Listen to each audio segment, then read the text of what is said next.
ಮಾನ್ಯ ಅಧ್ಯಕ್ಷರೇ ಆ ಸನ್ನಿವೇಶ ಬೇರೆ,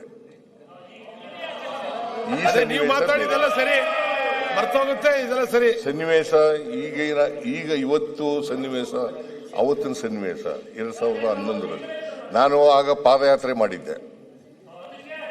ಕೇಳಪ್ಪ ಇಲ್ಲಿ, ಅದಕ್ಕೆ ನೀವಿದ್ದ ಪಾದಯಾತ್ರೆ ಮಾಡಿ ನೀವು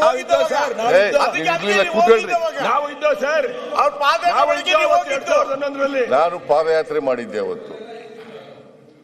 ಇವರ ಲೋಕಾಯುಕ್ತ ಅವರು ವರದಿ ಕೊಟ್ಟಿದ್ರು. ಕೇಳಪ್ಪ ಇಲ್ಲಿ, ಬಹಳ ಮೈನಿಂಗ್ ನಲ್ಲಿ ಬಹಳ ಭ್ರಷ್ಟಾಚಾರ ನಡೆದಿದೆ ಅಂತ ಮೈನಿಂಗ್ ಇದು ಕೊಟ್ಟಿದ್ರು.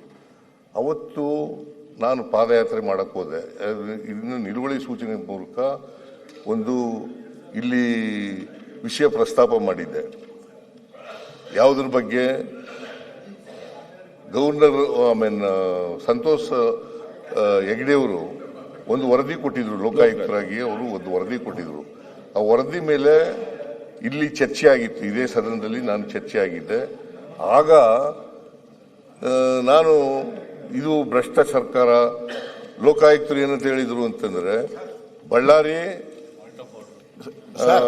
ಮತ್ತೆ ಸದನ ತಪ್ಪು ನಿಮ್ಗೆ ಅವರು ಕೇಳಿ ಅವ್ರನ್ನ, ನೀವು ಅವಾಗ ಪಾದಯಾತ್ರೆನೇ ಮಾಡಿರ್ಲಿಲ್ಲ. ಏನಂತ ಪಾದಯಾತ್ರೆನೇ ಮಾಡಿರ್ಲಿಲ್ಲ.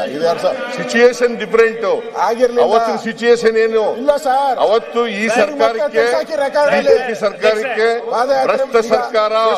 ನಾನು ಹೇಳಿದ್ದಲ್ಲ, ಸಂತೋಷ್ ಲಾಡ್ ಅವರು ಹೇಳಿದ್ರು 2011 ಜನವರಿ. ಪಾದಯಾತ್ರೆ ಮಾಡಿದ್ದೆ, ವರದಿ ಬಂದಿತ್ತು. ಆ ವರದಿ ಮೇಲೆ ಹೇಳಿದ್ದದು, ವರದಿ ಆದ್ಮೇಲೆ ನಾನು ಪಾದಯಾತ್ರೆ ಮಾಡಿದ್ದೆ. 2010 ಪಾದಯಾತ್ರೆ ಮಾಡಿದ್ದು. ಒಂದು ನೀವೇ ಹೇಳ್ಬಿಟ್ರೆ ಆಯ್ತು. ಸದನದಲ್ಲಿ ನಡೀತಲ್ಲ, ಅದೆಲ್ಲ ಒಳ್ಳೇದಲ್ಲ. ಅದಕ್ಕೆ ವಿಷಾದ ವ್ಯಕ್ತ ಮಾಡ್ತೀನಿ ಅಂತ ತಾವ್ ಹೇಳ್ಬಿಟ್ರೆ ಮುಗಿದೋಯ್ತು. ಅದರಿಂದ ವಿಷಾದ ಆ ಸಿಚುಯೇಷನ್ ಬೇರೆ, ಆಗಿರೋ ಘಟನೆ ಸಿಚುಯೇಷನ್ ಬೇರೆ. ಇದಕ್ಕೂ ಅದಕ್ಕೂ ಹೋಲಿಕೆ ಮಾಡಕ್ ಆಗಲ್ಲ. ಟೆನ್ನಲ್ಲಿ ಮುಂದೆ ಯಾವಾಗ ಆಯ್ತು.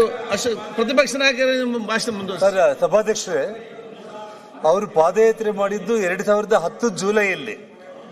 2010 ಜುಲೈನಲ್ಲಿ ಸದನಕ್ಕೆ ಅವರು ತಪ್ಪು ಸಂದೇಶ ಕೊಡೋದು ಮುಖ್ಯಮಂತ್ರಿಗಳು ಬೇಡ.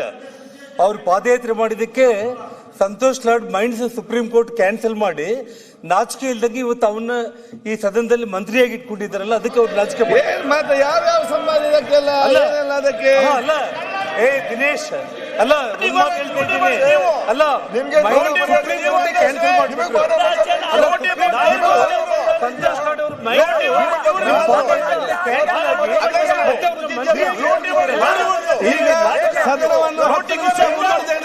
ನಿರ್ಭೀತ, ನಿಷ್ಪಕ್ಷಪಾತ, ವಿಶ್ವಾಸಾರ್ಹ ಸುದ್ದಿಗಳಿಗೆ ಮತ್ತೊಂದು ಹೆಸರಾಗಿರುವ ನ್ಯೂಸ್ 18 ಕನ್ನಡ ಈಗ ಆಪ್ನಲ್ಲೂ ಲಭ್ಯವಿದೆ.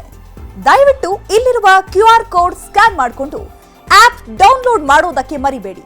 ನಿಮ್ಮ ಬೆಂಬಲ ಹೀಗೆ ಸದಾ ನಮ್ಮೊಂದಿಗಿರಲಿ. ಧನ್ಯವಾದ.